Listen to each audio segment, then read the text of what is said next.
Sa gitna naman ng malamig na panahon, dagsa pa rin po ang mga dumadalo sa simbang gabi sa Baguio City Cathedral.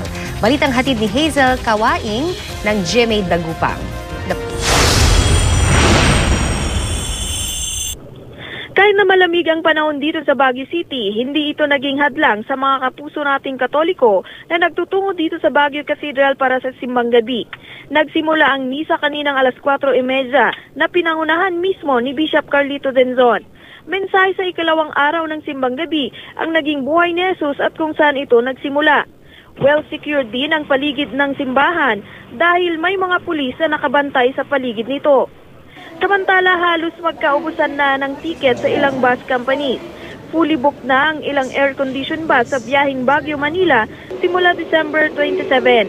Habang patuloy pa ang kanilang pagtanggap sa mga reservations sa mga biyahe patungong probinsya. May ilang mga terminal naman na panghapong biyahe na lang ang kanilang tinatanggap dahil fully booked na ang kanilang biyahe sa umaga. Nakahanda naman daw magdagdag ng unit ang mga bus companies para sa mga chance passenger. Hazel Kawaing, GMA News.